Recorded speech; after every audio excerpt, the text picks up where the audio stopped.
네, 안녕하세요. 슬기로운 신앙생활입니다. 오늘은 여러분들께서 좀 힘들어 하시는 기도 제목에 대해서 좀 말씀을 드리려고 해요. 우리가 이제 기도를 하는데 기도할 게 없잖아요. 평소에 기도할 게 없다. 나는 문제 생기면 당연히 기도를 하는데 지금 뭐 특별히 하나님께 구할 것이 없어요. 라고 생각하시는 분들 많을 거예요. 또는 내가 기도를 구하는 것이 아니라 하나님과의 교제라는 것도 알겠는데 특별히 할 말이 없다. 그렇기 때문에 기도가 잘 안 된다. 이럴 수가 있습니다. 그래서 이번 시간에는 우리가 기도를 할 때 평상시에 할 수 있는 기도 제목을 말씀드리겠습니다. 우리가 스스로 알 수 있는 것은 뭐 없다고 보시면 되고요. 하나님께서 주시는 지혜나 그 다음에 무엇보다도 하나님께서 우리에게 주신 성경이라는 아주 좋은 보물이 있죠. 이 성경에서 우리가 많은 것을 알 수 있습니다. 하나님께서 기본적으로 우리가 할 수 있는 것들의 거의 대부분, 어떻게 보면 모든 것이라고 할 수 있죠. 그것을 성경에 넣어두셨거든요. 다만 우리가 성경을 읽지 않거나 또는 읽어도 깨닫지 못하는 부분들이 있기 때문에 그것이 우리 삶에 적용되지 않는 것뿐입니다. 그래서 제가 성경에서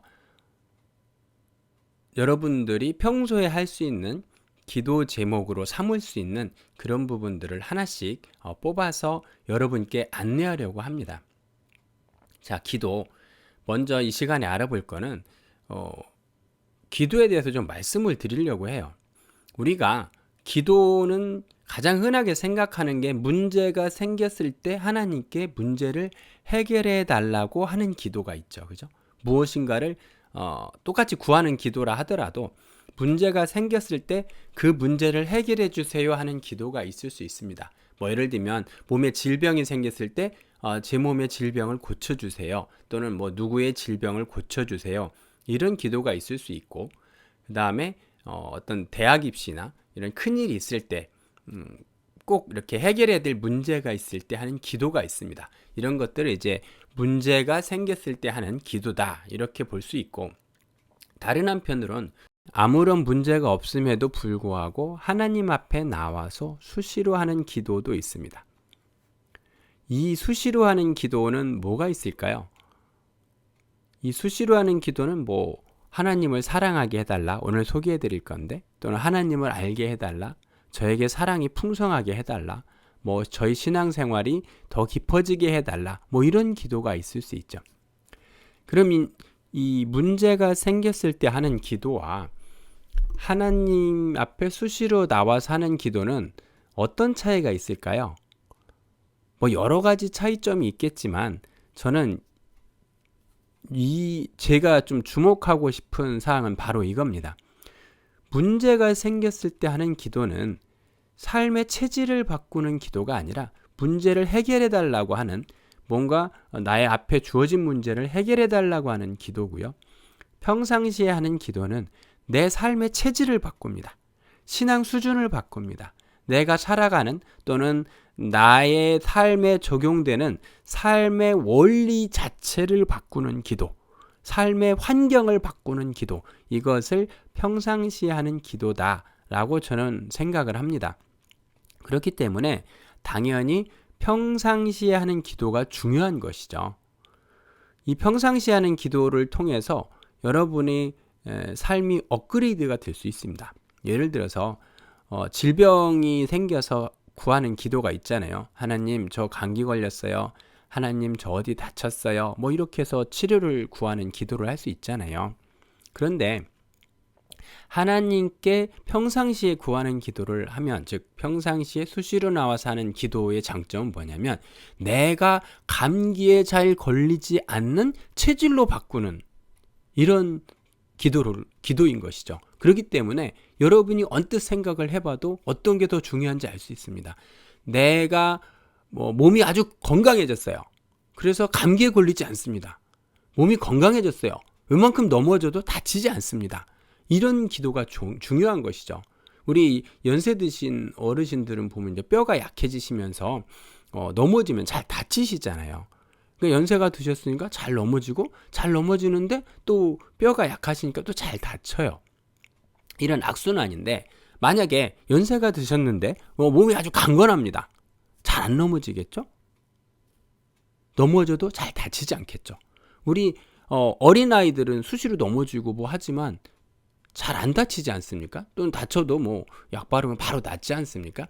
이런 것이 중요한 거죠. 우리는 넘어졌을 때 빨리 낫게 해주세요 이렇게 기도를 할 건가, 아니면 평상시에 기도를 해서 어린아이와 같이 젊은이 같이 강건한 몸매를 유지할 것인가, 강건한 몸을 유지할 것인가, 이것은 사실 뭐 제가 말씀드리지 않아도 너무나 당연한 내용입니다. 그래서 오늘은 이 지속적인 기도를 위한 어떤 기도 제목을 말씀드리는 겁니다.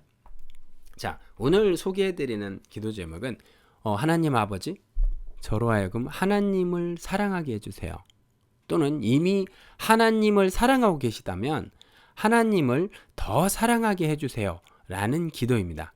이 기도는 성경에서 말씀하시는 가장 중요한 주제이고요, 가장 중요한 우리의 의무이고요, 그렇기 때문에 가장 중요한 기도 제목이 될 수 있습니다. 우리가 하나님을 사랑을 하는가, 이런 문제를 볼 때 사실은 이제 내 자신에게 질문을 해보면 나는 하나님을 사랑하는가? 또는 누가 도전적으로 당신은 하나님을 사랑하십니까? 진정으로 사랑하십니까? 라는 질문을 했을 때 약간 당혹스러워요. 상당 부분은 사실은 사랑하지 않는 경우도 많습니다. 내가 하나님을 경외하고 예배의 대상으로 이렇게 섬기고 찬양도 하고 하지만 하나님을 사랑하기까지 하는가? 라는 질문을 해보면 그럴 수도 있고 아닐 수도 있다, 이런 생각이 들 수도 있습니다. 심지어는 난 사랑하지 않아, 이럴 수도 있어요. 또 하나님을 사랑한다라고 대답하시는 분들조차도 분명히 그분들이 사랑을 하지만 그 사랑의 정도는 다 다릅니다. 예를 들어서 당신 하나님을 사랑하세요? 라고, 또는 나는 하나님을 사랑하는가? 라는 질문을 스스로 해볼 때 비교를 해봅시다. 자, 내가 내 여자친구를 사랑하는 것보다, 또는 남자친구를 사랑하는 것보다 하나님을 더 사랑하는가? 내 자녀를 사랑하는 것보다 하나님을 더 사랑하는가? 내 배우자를 사랑하는 것보다 하나님을 더 사랑하는가? 라는 질문을 해보면 이게 선뜻 대답이 되지 않습니다. 물론 저는 그렇습니다 라고 말은 할 수 있지만 그 말을 한다는 것과 실제로 내가 하나님을 사랑한다는 것은 전혀 다른 얘기입니다. 저 스스로도 저는 어떻게 보면 하나님을 사랑하지 않았어요. 제가 제 마음 상태를 볼 때.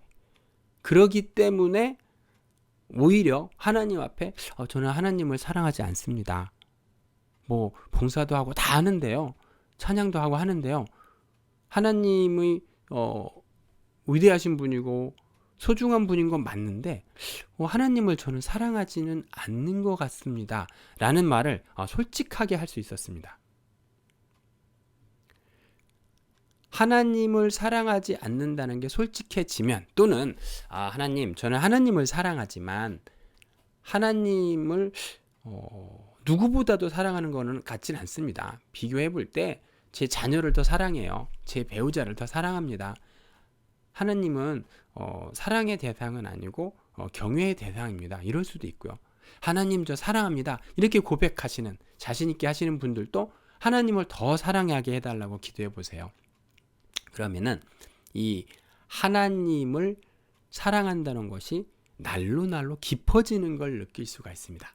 하나님을 아는 지식, 하나님에 대한 사랑, 이웃에 대한 사랑, 이런 것들은요 깊이가 있습니다. 단순하게 사랑한다라는 개념으로 끝낼 수 있는 게 아니라는 거죠. 시간이 지나고 경험을 하면서 깊어지는 거예요. 우리 사랑을 한번 볼까요? 우리 사랑. 우리가 연애를 하잖아요. 처음에는 아무도 없다가 여자친구, 남자친구, 즉 이성친구가 생기죠.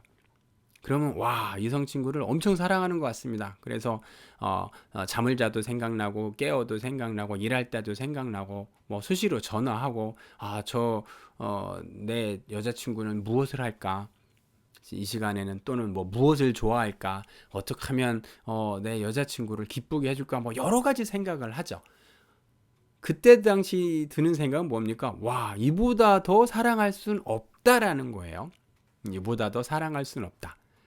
그러나 결혼을 해보면 이전의 사랑이 문척 뜨거운 것 같고 막 이 세상을 다 줄 것 같은 사랑이라고 생각을 했는데 결혼을 해보면 또 서로 부딪히기도 하고요.